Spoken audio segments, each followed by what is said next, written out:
Ontem foi dia 1º de maio, dia do trabalho, e um levantamento da Unicamp aponta que a aprovação da PEC, que propõe o limite da jornada de trabalho para 36 horas semanais, beneficiaria diretamente 37% dos trabalhadores.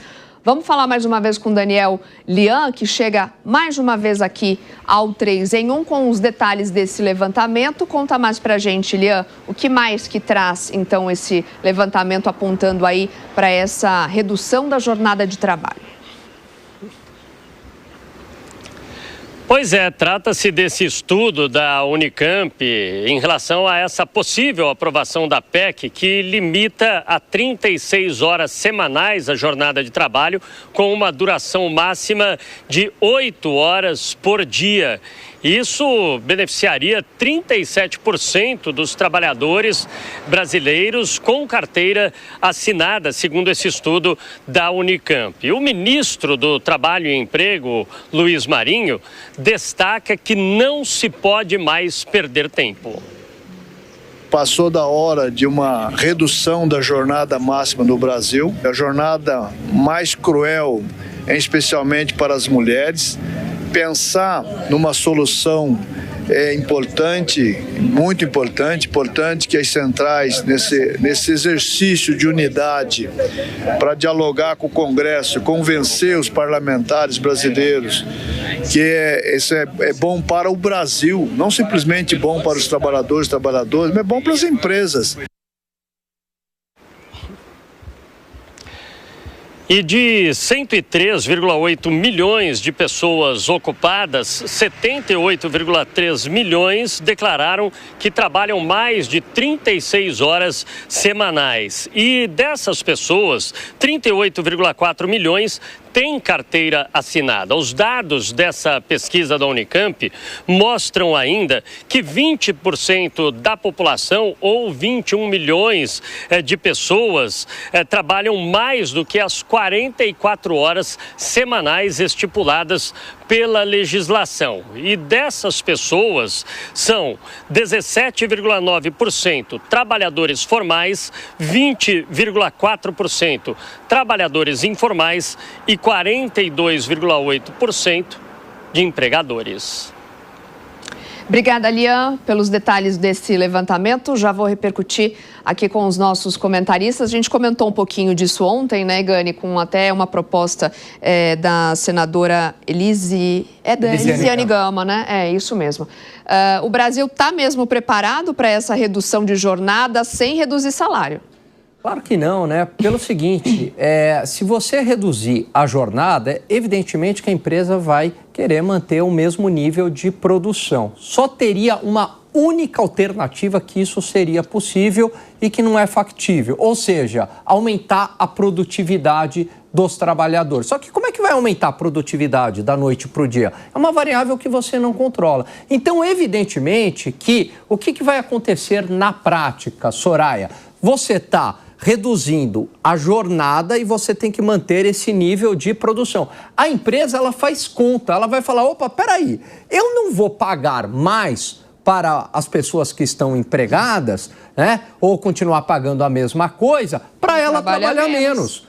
É muito óbvio. E o estudo da Unicamp despreza isso, porque quando eles falam o seguinte, vai beneficiar 37% da população, o que é beneficiar? É atingir? É isso que eles estão querendo dizer? Então, a palavra correta deveria ser, vai atingir 37% da população. Agora, beneficiar, porque o beneficiar significa o seguinte, vai gerar desemprego, é beneficiar? Vai aumentar o preço da mercadoria lá na ponta para compensar? É beneficiar? Então, não sei o que eles quiseram dizer com beneficiar 37% da população, porque isso pode se voltar contra a própria população à medida que vai trazer encarecimento do custo de produção das empresas, aumento de despesa salarial, e a empresa vai compensar isso de alguma maneira. Ou vai demitir, aí vai recontratar num valor menor, porque, de novo, você não consegue manter o mesmo nível de produtividade. E aí, nesse caso, Segré, quem é que ganha, quem é que perde com essa escala 4x3 no trabalho formal, né? A gente está falando de trabalhadores registrados com carteira de trabalho. Eu acho que todo mundo perde. Primeiro, as pessoas que estão propondo a senadora Elisiane, o ministro agora de Trabalho, a própria deputada Erika Hilton, eles propõem sem entender como funciona. Nenhum deles tem empresa, ou seja, eles não pagam salários. Então, é a coisa mais fácil. Eu poderia dizer, por que não fazemos o seguinte? Vamos diminuir os salários dos senadores e dos deputados. Aí eu falo, por quê? Porque a mim não me atinge. Então, pode ganhar um salário mínimo se quiser, não tenho nada a ver com isso. Mas isso não é a realidade de todo mundo. O que vai acontecer? E digo isso como empregador.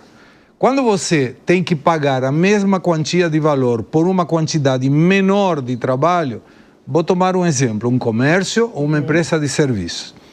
36 horas estabelece 8 horas de segunda a quinta e 4 horas na sexta-feira. Aí eu pergunto, eu como empresário de serviço vou ter que fechar ao meio-dia? Ou seja, não vou atender mais ninguém? Não. Algum comércio vai ter que fechar? Um comércio no shopping vai ter que fechar porque a jornada de 36 horas? Não. Então o que ele vai fazer? Provavelmente vai demitir as pessoas, como muito bem disse Alan, vai tomar pessoas no sistema PJ, se é uma empresa, que vai trabalhar o tempo que precisa trabalhar, e aquela pessoa que vai perder esse dinheiro a mais, porque hoje ele está trabalhando e vai deixar de trabalhar, mas ele vai precisar compensar com o que hoje está ganhando, ele muito provavelmente vai trabalhar num trabalho informal. Eu quero ver que pessoa que trabalha num trabalho informal, ou seja, não está registrado, vai parar para o seu empregador informal e vai falar, a lei disse agora que eu tenho que trabalhar 36 horas. E na informalidade, o chefe dele vai falar, eu não tenho problema com isso. De fato, a lei hoje estabelece um máximo de 44, mas não impede que você trabalhe menos. Só que eu vou te pagar pelas horas trabalhadas. Não posso te pagar por 44 você trabalhando 36. Então tem muita corda aí para ver, mas eu não acho que uma lei que vai atingir, perfeita colocação do Alan Gani, atingir, ou seja, que se beneficiaria seria, você vai trabalhar menos para ganhar o mesmo. Esse poderia ser o benefício? Ok. 37% do total dos funcionários, não me parece que uma lei deva ser feita para uma minoria. Sempre a lei é feita para uma maioria, nunca para uma minoria. Porque se você atende uma minoria, está descuidando a maioria. O efeito que vai ter na maioria pode ser prejudicial, por um monte de questões que nós avaliamos até agora. Mas, enfim, o debate está aberto, está bem que seja debatido, mas temos que avaliar todos os ângulos desse impacto. Fala, Piperno. Não, os colegas levantaram pontos importantes. Eu acho o seguinte, que, de fato, se a lei...